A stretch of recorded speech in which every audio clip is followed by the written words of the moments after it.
കോഴിക്കോട് പയ്യോളി കൊളാവിപ്പാലത്തെ ആമസംരക്ഷണ കേന്ദ്രത്തിൽ വിരിയിച്ച 103 olive readily ആമക്കുഞ്ഞുങ്ങൾ കടലിന്റെ മടിത്തട്ടിലേക്ക് മടങ്ങി. 1992 മുതൽ കടലാമകൾക്ക് സംരക്ഷണമൊരുക്കുന്ന കേന്ദ്രത്തിൽ ഇതിനോടകം 60,000-ലധികം ആമക്കുഞ്ഞുങ്ങളെ വിരിയിച്ച് കടലിലേക്ക് തുറന്നുവിട്ടിട്ടുണ്ട്.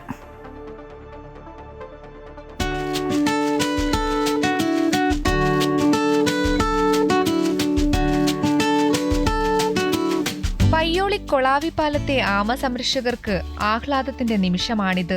103-ലേറെ ഒലീവ് റെഡ്ലി ആമമുട്ടകളെ 50-60 ദിവസം ഹാച്ചറിയിൽ വെച്ച് വിരിയിച്ച് കടലിലേക്ക് തുറന്നുവിട്ടതോടെ ഒരു സംരക്ഷണ ദൗത്യം കൂടി വിജയകരമായി പൂർത്തിയാക്കിയതിന്റെ ചാരുതാർത്ഥ്യത്തിലാണിവർ. കടലാമ കുഞ്ഞുങ്ങളെ സംരക്ഷിക്കുന്നതിന് 1992 മുതൽ കാവലിരിക്കുന്നവരാണ് ഇവിടത്തെ നാട്ടുകാർ. കടലാമ മുട്ടയിട്ട് മണൽ കൊണ്ട് മൂടി കടന്നു പോകുമ്പോൾ മുട്ടകളെ വിരിയിച്ച് പുറത്തുവരുന്ന കുഞ്ഞുങ്ങളെ സംരക്ഷിച്ച് തിരിച്ച് കടലിലേക്ക് വിടുന്നതുവരെ ഇവരുടെ രക്ഷാദൗത്യം തുടരും. അങ്ങനെ കുറച്ച് ആ മുട്ട കൊണ്ട് കുഴിച്ചിട്ടു. ഇപ്പോൾ വിരിയാനെടുക്കുന്ന കാലയളവിനെ കുറിച്ച് അറിഞ്ഞുകൂടാ. അങ്ങനെ കുറച്ച് ദിവസം കഴിഞ്ഞപ്പോൾ ഞാൻ കടപ്പുറം തന്നെ കിടന്ന് ഉറങ്ങുന്നിടത്ത് തന്നെയാണ് കുഴിച്ചിടുന്നത്. ഇത് കുറച്ച് ദിവസം കഴിഞ്ഞപ്പോൾ വിരിഞ്ഞ് വന്നു, അന്ന് തുടങ്ങിയതാണ്. 1998 മുതൽ വനം വകുപ്പിന്റെ സഹായം കൊളാവിപ്പാലത്തെ ആമ സംരക്ഷകർക്ക് ലഭിക്കുന്നുണ്ട്.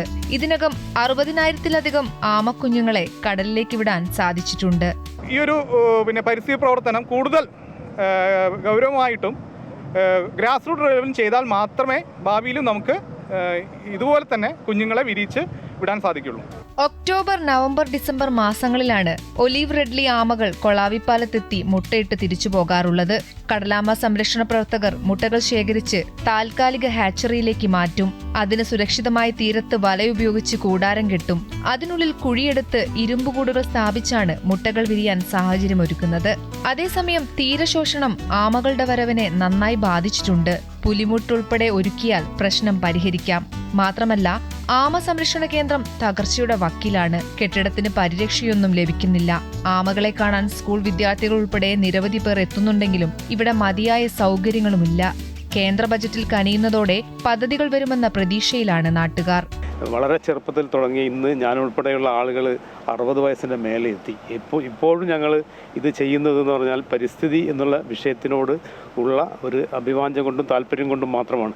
കൊളാവിപ്പാലം ആമ സംരക്ഷണ കേന്ദ്രത്തിൽ നിന്നും വിരിഞ്ഞിറങ്ങിയ ഒലീവ് റെഡ്ലി ആമക്കുഞ്ഞുങ്ങളെ കടലിലേക്ക് തിരിച്ചയക്കുന്ന ദൃശ്യങ്ങളാണ് നമ്മളിപ്പോൾ കണ്ടത്.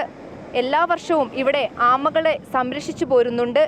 വരുന്ന കാലത്തും ഇത് തന്നെ തുടരുമെന്നാണ് ഇവിടുത്തെ ആമ സംരക്ഷകരായ നാട്ടുകാർ പറയുന്നത്. ക്യാമറമാൻ ദീപുവിനോടൊപ്പം രേഷ്മ സുരേന്ദ്രൻ, അമൃത ന്യൂസ്, കോഴിക്കോട്.